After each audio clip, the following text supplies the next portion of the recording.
Hi, I'm Kristen Brandt, and today we're going to start our video journey of challenges of urban changes. And the reason I said our journey is we're actually going to look at three different videos that talk about the challenges that come with the urban changes. Over the course of this unit, you've seen videos that talk about urbanization, that talk about sustainability, that talk about urban sprawl. And there's a lot of great things happening in our cities, but sometimes all of that growth creates some challenges to the people that live there or have lived there in the past. And that's really where we're going to focus today. Today, we're going to examine some economic and some social challenges in cities. And really, a lot of these stem back to some historical practices that occurred in the 50s and 60s that have led towards some um, different availability of services today. We see some de facto segregation that we talked about in earlier units. And so what we want to dig into today is what were some of those practices that were put in place and the impact that they have on cities today. So that's what we're going to take away. The first thing we want to look at, what are some of those historic real estate practices that I'm talking about? And the first one I'm talking about is blockbusting. And this is when one ethnic group is convinced to sell their homes at a low price once they heard that another ethnic group might be moving into that area. And this was around the 50s and the 60s here in the United States. And what that allowed for them were investors to really profit as well. And so they'd get people to sell their homes basically out of fear, and then they would buy up those homes at really low prices, and then they'd turn around and they'd sell them. But really, that was also kind of perpetuating this idea of de facto segregation of keeping certain groups of people in certain neighborhoods. Another practice that kind of went along with this was redlining. And this is when banks refused to loan people who wanted to purchase homes in certain areas. And so we'll look at kind of the effect of that on current day cities. But it was really this idea where investors deemed areas too risky to loan money in these areas, and that's going to keep certain groups of people out of certain areas. Today, both of these practices have they should be banned, but what we really have done is we put laws in place to really protect citizens and really to really um, ensure that housing discrimination is no longer taking place. However, the damage was really done. And what we saw is that this helped to create a concept that we talk about as white flight in the 50s and 60s, when we saw the movement of those different ethnic groups, racial groups moving into cities, that this then historically, as they moved in, then the whites moved out. And so then that creates an imbalance in structures in our cities. We also saw the creation, because of some of these practices, this idea of ghettos. And so what we're really talking about when we talk about ghettos are these areas of poverty, that they are occupied by one specific ethnic group oftentimes, but they're really these pockets of poverty. And so, what I want to dig into today with our examples is really the effects that we see from these historic practices. So here's an example when we talk about the impact of redlining. The map on the left, you can see the yellow and the pink, that these were marked off with different risk factors and where we would loan certain money to certain groups of people. And so what we see here in Chicago, if we take that map on the left and we translate it to the map on the right, is there are certain neighborhoods today that are predominantly one ethnic group over another. And so we would see in Inglewood, for example, south side of Chicago, we're going to see more heavily populated by Blacks and African Americans. As we move west into some of the yellow, we're going to start to see more areas then that are going to be more Hispanic in nature. And a lot of that goes back to those practices from the 50s and 60s. So what does that mean? It further enhances this idea of segregation within our cities. And so we talked about that in previous videos, and we can see here Detroit and Chicago, we see Baltimore, St. Louis. These cities really are feeling the segregation that, and this is today, based off of historical practices. And so, what does that mean in terms of services? And so, one of the services that we start to examine as geographers is that it's created sometimes these food deserts in some of these areas.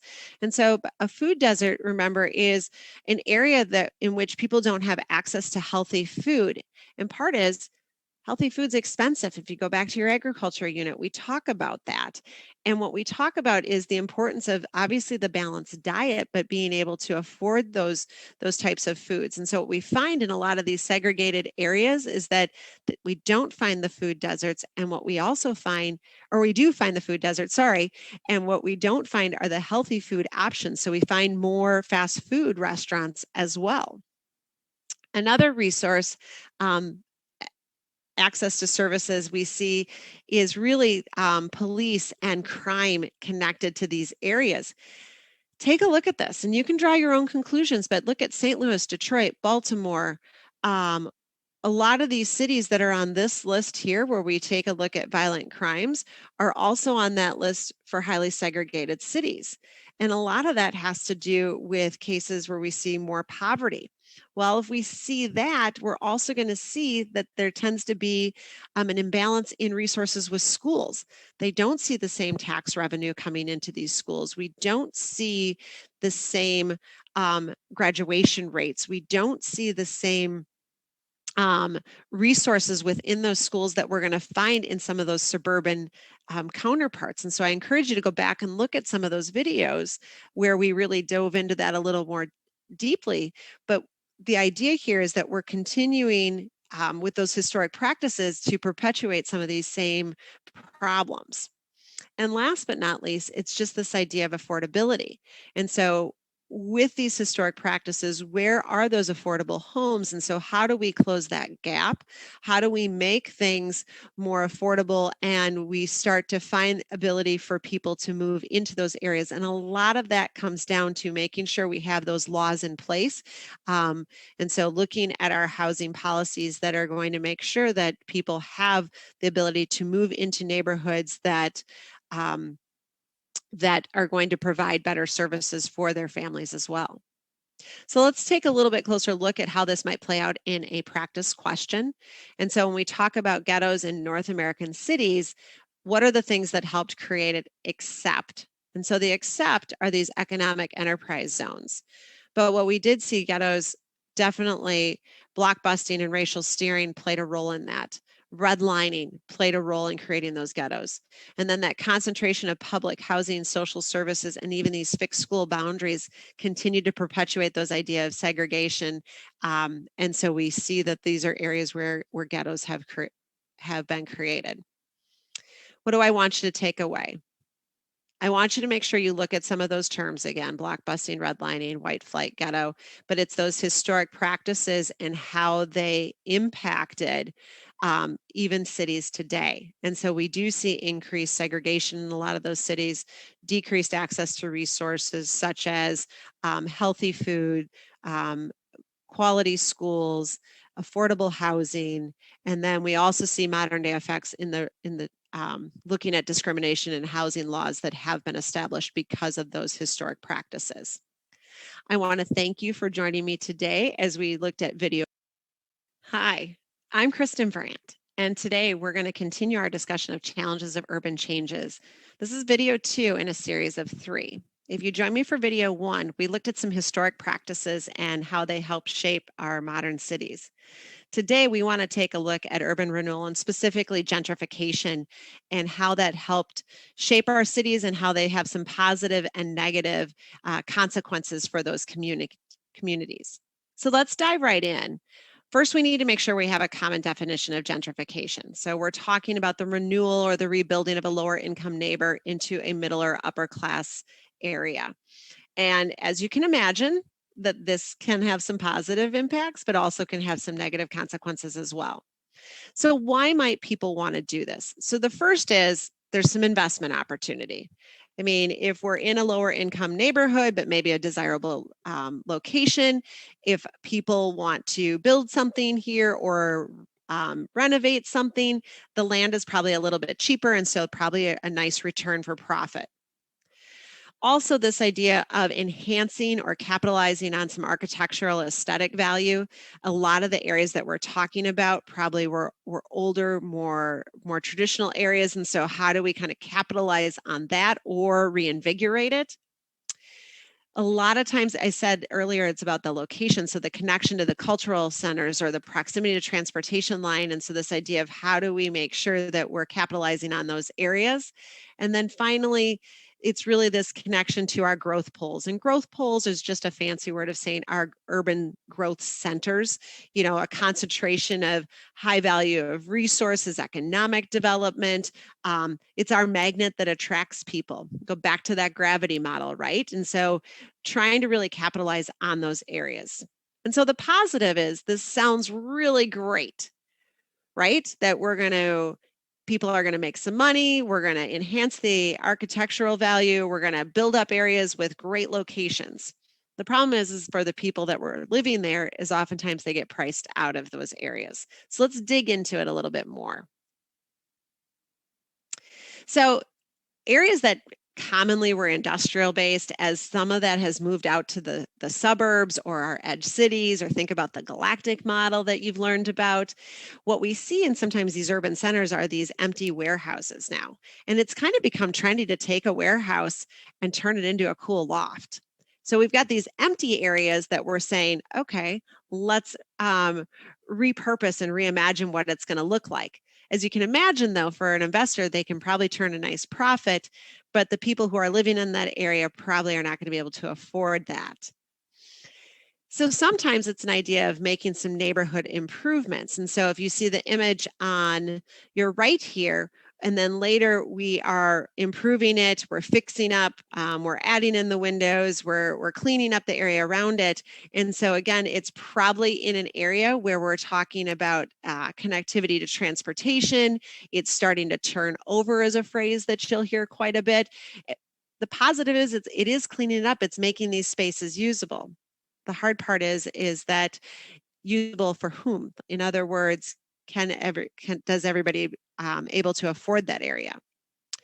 It's not just something that happens in the United States. So here in Berlin, Germany, this is a renovated apartment building. And so you see very modern looking areas. We could take a look in Warsaw, Poland, so you can kind of see one that the facade has been retouched, and you can see the new windows versus to the right of that where it has not yet. As that expands, probably pricing people out of some of those areas. In the United Kingdom, a couple things that we see here, in the 1990s, this was, those commercial buildings. And so repurposing, we kind of more walkability on those street fronts and then homes above, but taking those industrial areas, those commercial areas, and making them more accessible for living. I actually had the opportunity to visit here. This is in San Antonio, Texas, the Pearl District.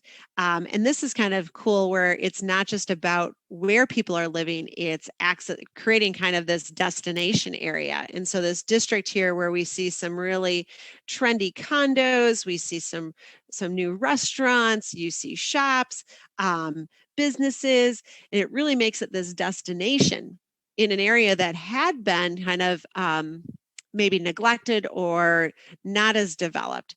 And this idea of really kind of opening it up to that market. The positive is that it's getting used, right? You might have heard the terms yuppies.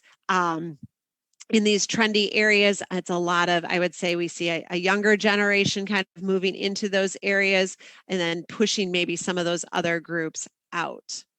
And that's what it comes down to, is that the great things are here is that we are reinvigorating a community, that we are bringing things back to life, but that affordability of who can actually live in those areas has created some challenges. So let's see how that might look in a multiple choice question. And so which of the following best describes the process of gentrification in the United States and Canadian cities? So I'm going to give you a second, just look through these. And what you'll see is that what we're talking about is when I talk about investors, I'm talking about privately funded redevelopment of the existing commercial and residential buildings. What is it I want you to take away? I want you to take away that there are positives. Property values increase, investment opportunities. Typically, if we're doing this, we're going to have to reinvest in the infrastructure, and it does make things look pretty darn cool. But the negatives is that we do see an unbalanced development of urban areas. A lot of times people can't afford these new areas. It's going to displace different groups of people.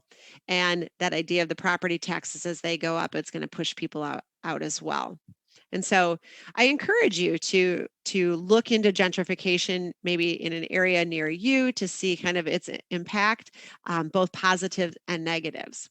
I hope you enjoyed today's look at urban change.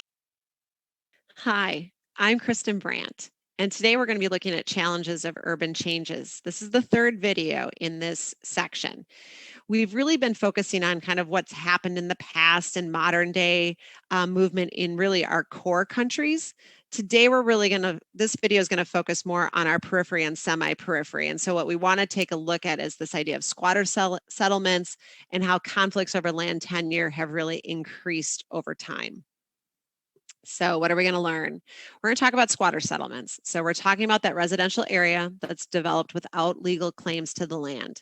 And I know as you've been listening to other videos, we've talked about where they've developed. We've talked about within those different land models.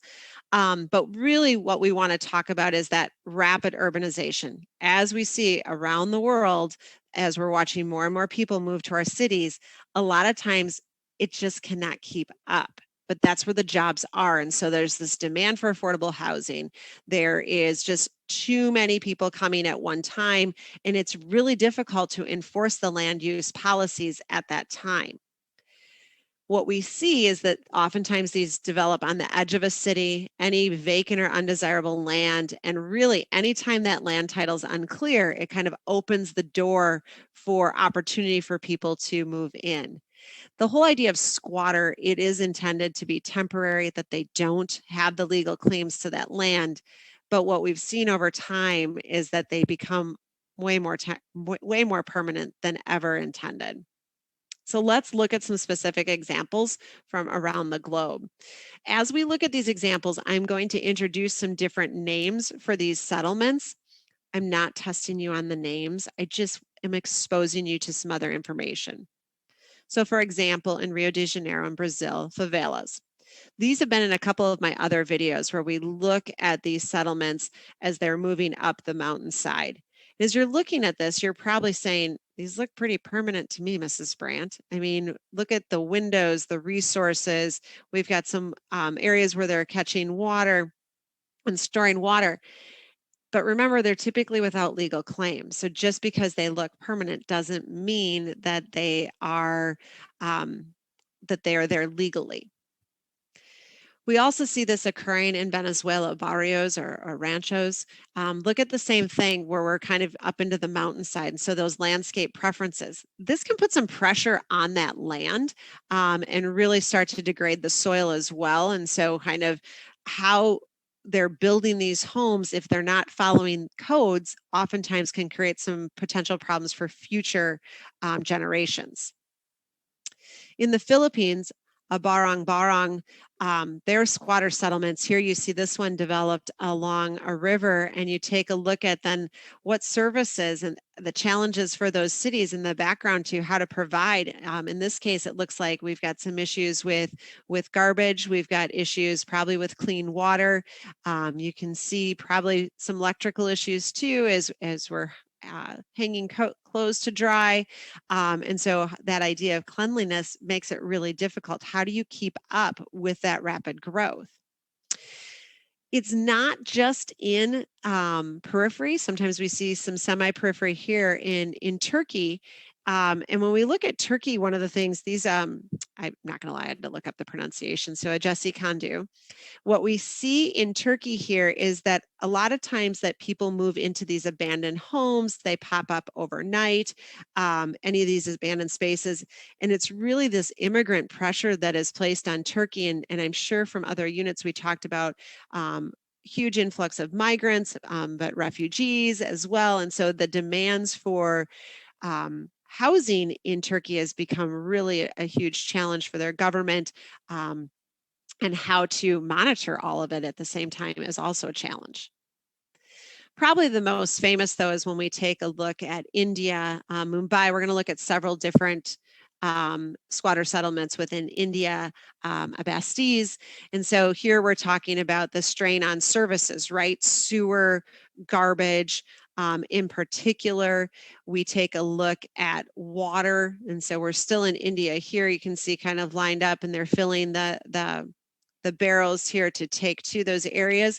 And so even though these are intended as squatter settlements, they're intended to be temporary, that those claims to land are not necessarily authorized. It doesn't mean the government isn't struggling with how to provide services for them. And so we also take a look then sometimes at the informal economy that develops along the streets, how to make a living. You know, you can see homes made out of different materials as well.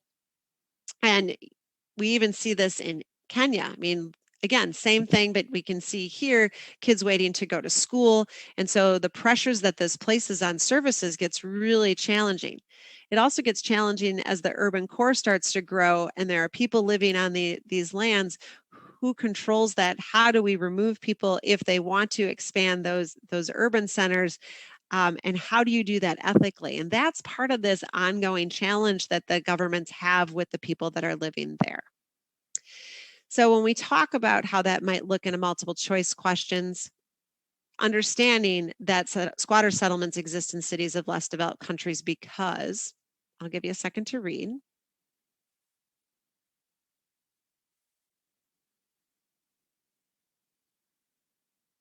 And hopefully you took a look, got to letter C. You know, affordable housing is not available elsewhere for the new migrants of the city. You know, typically when we're talking about people coming and ending up in these areas, they're coming to try and find jobs, that better life. And so not coming with a lot of times a ton of money to move into those urban centers.